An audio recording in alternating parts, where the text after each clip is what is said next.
Told her that's chubby. You're chubby. Am I the asshole for telling my girlfriend she's not curvy, she's chubby? Oh my god, buddy, you're running on a thin line right now, and that line snap for sure. I'm already calling you an asshole for this, but let me hear you out. So my girlfriend, 23 female, and me, 26 male, have been together since 2019. She used to weigh about 125 pounds at 5'8". She was pretty thin. The past 13 months, she gained 25 pounds and now weighs 150 pounds. She continuously calls herself curvy, and that's just not true. Her boobs did not grow with the weight gain, and she is still a 34A cup. Her thighs and butt area did grow a bit, but she's still not an hourglass. You're an asshole. Holy shit. I don't like what? Stop. I wouldn't be bothered by this if she didn't heavily identify with it. When she was 125 pounds, she kept identifying with how thin she was. At 125 pounds, she was proud that they couldn't see anything on her CT scan when she had an appendicitis because she was too skinny. She wants to make a TikTok fashion page dedicated to curvy fashion. I got annoyed with her identifying so much with a body type that isn't even hers that I said, "You're not curvy, you're chubby." She looked at me stunned. I told her curvy was like Beyonce, for example. She said that she felt that she was curvy because she's not skinny anymore and not fat. I told her that's chubby, you're chubby. And she began to cry and left my apartment. Oh my god, wow, that's so mean! It's been 12 hours and we haven't talked since. I know this was mean, but it was true. I was so frustrated with the idea of her making this fashion TikTok account for a body type that's not hers. See, let's get to the root of it. Why does that bother you? It's like her own personal TikTok. Like, why do you care? Why does that bother you? It's her life, it's her body, it's her TikTok. Like, why does that? Does has nothing. It doesn't affect your life at all.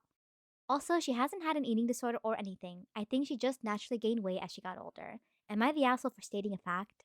No offense, mom. You're not the lady of the house either because your man's dead. That's fucked up, but it's true. Am I the asshole for kicking my mom out of my dad's old house after finding out what she's been telling my wife? I, 33 male, am beyond angry about this. Some of my siblings are telling me it was an overreaction while also mad at what she did.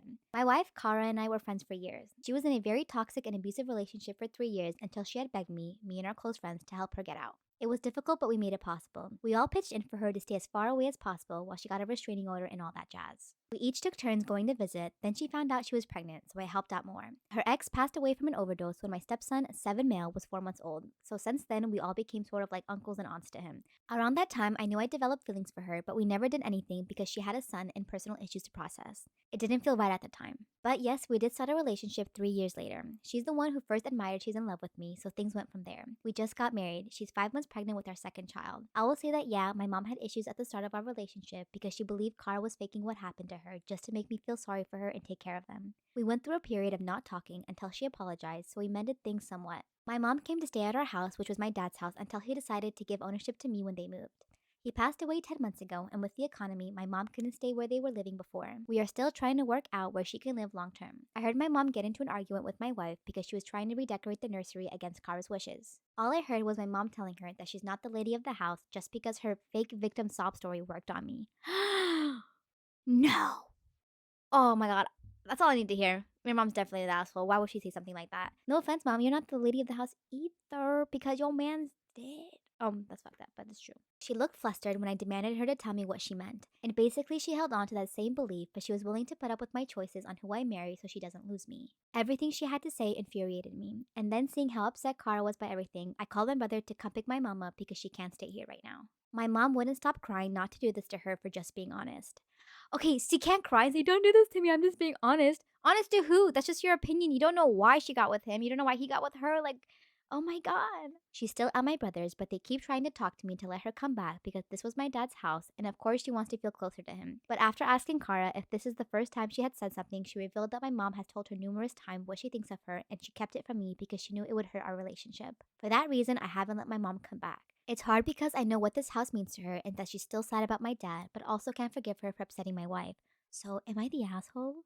Mom's psycho. I'm sorry. Like, why would you say that? Like, you're already with her, you're already married, you already have another baby on the way. Like, mom needs to suck it up and understand that this is the life you want to live. Like, you're happy. Why does she have a stick up her ass? I don't know.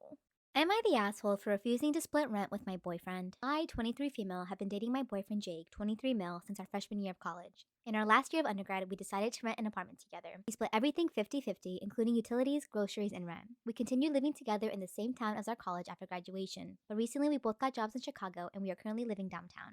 My dad works in real estate and he has multiple investment properties. My dad generously allowed me to live in one of his apartments rent-free, but he said that my boyfriend would have to pay him $400 a month for rent. My dad is very protective, but he has been nothing but kind to my boyfriend. My dad's reasoning for making my boyfriend pay rent is that he wants to be sure that my boyfriend is with me for me and not because he will have a free place to live. Keep in mind, if my dad was renting this apartment out to tenants, he would charge $2,100 a month for rent. Very ritzy building in the middle of downtown Chicago. Do not tell me your boyfriend expects you to be paying rent too. Oh my god, find a new boyfriend! My boyfriend is mad at me because he asked me for my half of the $400 for rent, and I explained to him that I will not be paying rent. My dad is only charging him. He says that we have been splitting rent for the past 2 years, so why would we stop now? Because her dad's the landlord. That's why.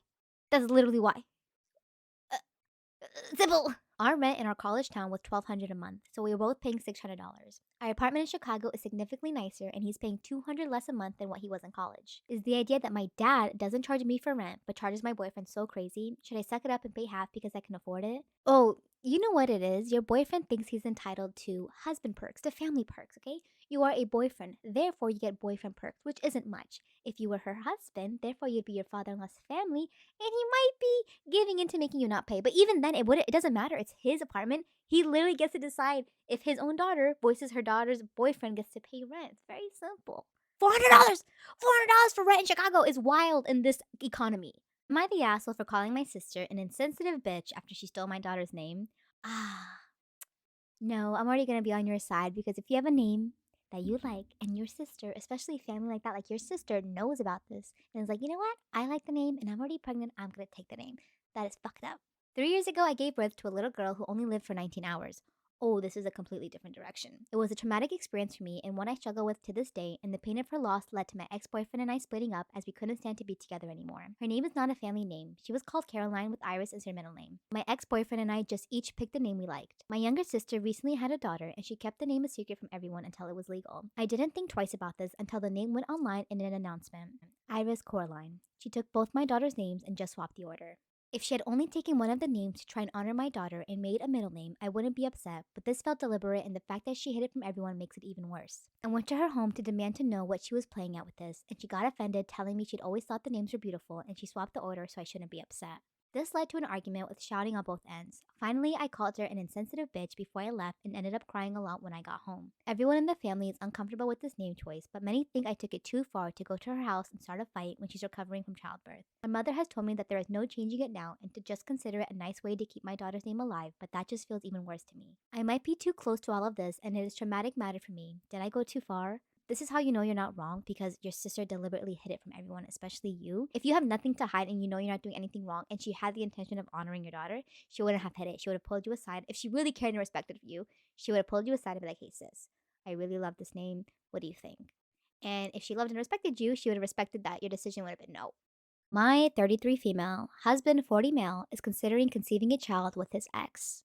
I'll preface with the fact that therapy is an absolute given already, so I will be seeking that out. But in the meantime, I need some advice to just process what to even say to a therapist when the time comes. Okay, so the title needs explanation because it is complicated and nuanced emotional situation. Apologies in advance for rambling. I'm still trying to make sense of the entire situation while grieving and just trying to get the pertinent details out for advice. My husband and I have been happily married for 3 years now. My husband has a son from a previous relationship before we got together. I have been in my stepson's life since he was 2 years old. He turned 6 years old this year and got along very well. My stepson's bio mom and I have never been friends in any capacity, but we've always been cordial and respectful on the rare times we interacted and never had any issues with one another. My husband and bio mom are similarly cordial and respectful and communicative around their son's needs, but not really friends beyond that. We pretty much adhere to a parallel parenting style and it worked fine. 4 weeks ago, my stepson tragically and very suddenly died from an infection. It has been just absolutely devastating for everyone. Bio mom is especially just wrecked. Her son was literally her entire life and purpose as a stay-at-home single mom. My grief cannot compare to the level I know she feels, and I do have compassion for that. My husband is, of course, exceptionally distraught. I've been doing my best to be understanding in how they both need to grieve as parents. Don't like where this is going.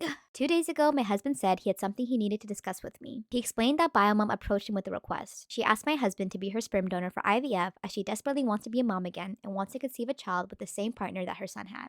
He basically made it clear it is something he is willing, even wanting to do, but he needs to understand how I feel about it. Well, I don't know how exactly to communicate what I feel about it to this point, but the feelings are not good ones. I told him I needed some time to process this. My husband and I have been trying to have a child of our own for the past few months, so this is even more personally difficult for me to take in. I think I already know that I'm not okay with my husband having another child with his ex, but I am thinking of suggesting we offer her financial support to seek out alternative fertility options that do not involve my husband's sperm, and quite honestly, do not involve 18 years of co-parenting. I'm actually not even sure what Biomom and my husband are thinking regarding that in this scenario. Additionally, Biomom is 41 years old, so there is a high possibility this whole situation would be a lot of money and time spent without any results. I feel disrespected and angry, but I also understand it's not really just about me here, and that both of them are struggling to cope with this unimaginable grief. I would just appreciate some level of advice from people outside the situation, specifically advice on how I should convey that I'm not on board with this without making it a point of contention. Whoa.